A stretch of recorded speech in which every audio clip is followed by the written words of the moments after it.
আজকে বাসা থেকে বের হওয়ার পরে একটা রিকশাও পাচ্ছি না। রিকশাগুলো যেন কোথায় হারিয়ে গেছে। তো হ্যালো এভরিওয়ান, আসসালামু আলাইকুম। সবাই কেমন আছেন? আশা করি সবাই ভালো আছেন। আলহামদুলিল্লাহ, আপনাদের দোয়া ও ভালোবাসায় আমিও অনেক ভালো আছি। অবশেষে একটা রিকশা পেয়ে গেলাম। তাই দেরি না করে রিকশাতে তাড়াতাড়ি উঠে পড়লাম, কারণ এখন রিকশা পাওয়া অনেক কষ্ট। আমি অনেকক্ষণ ধরে দাঁড়িয়ে থেকে থেকে অবশেষে একটা রিকশা পেয়েছি।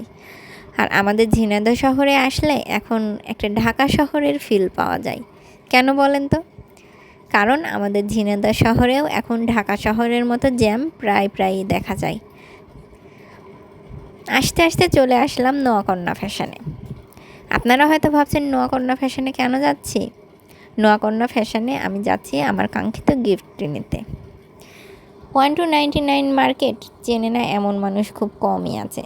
তো 1299 মার্কেটের দ্বিতীয় তলায় ইসমাইল হোসেন ভাইয়ার শোরুম নোয়াকন্যা ফ্যাশন। রমজান মাসে এখান থেকে আমি কিছু কেনাকাটা করেছিলাম। এই রমজান মাসে যারা ভাইয়া থেকে কেনাকাটা করেছিল তাদের জন্য একটা কন্টেস্টের আয়োজন করা হয়েছিল। তো সেই কন্টেস্টের দ্বিতীয় বিজয়ী আমি। কখনো স্বপ্নেও ভাবতে পারিনি আমি বিজয়ী হব। তো ভাইয়াকে কিছু না বলেই চলে আসছি। ভাইয়া বলেছিল আগামীকাল 4টায় আসার জন্য। তো আগামীকাল 4টায় আমি আসতে পারবো না, এজন্য আজকেই ভাইয়ের কাছে চলে আসলাম।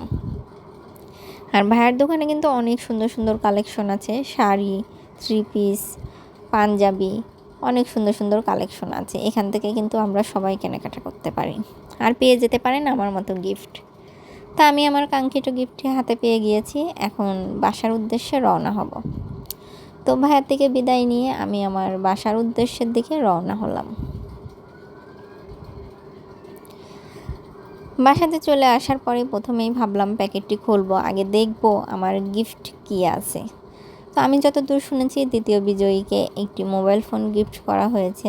এজন্য আমি আরও বেশি আগ্রহী। আমি গিফট খুলে দেখতে চাই ভিতরে কেমন মোবাইল ফোন দেওয়া হয়েছে।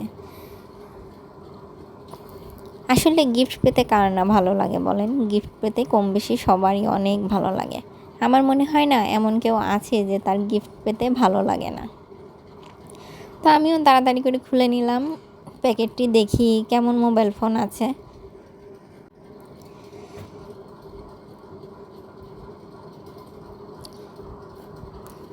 এই যে মোবাইল ফোনটি আমি পেয়ে গিয়েছি। কি সুন্দর কালারটা কিন্তু আমার বেশ পছন্দ হয়েছে। আপনাদের কেমন লাগলো অবশ্যই কমেন্ট করে জানাবেন। সে পর্যন্ত সবাই ভালো থাকবেন। আল্লাহ হাফেজ।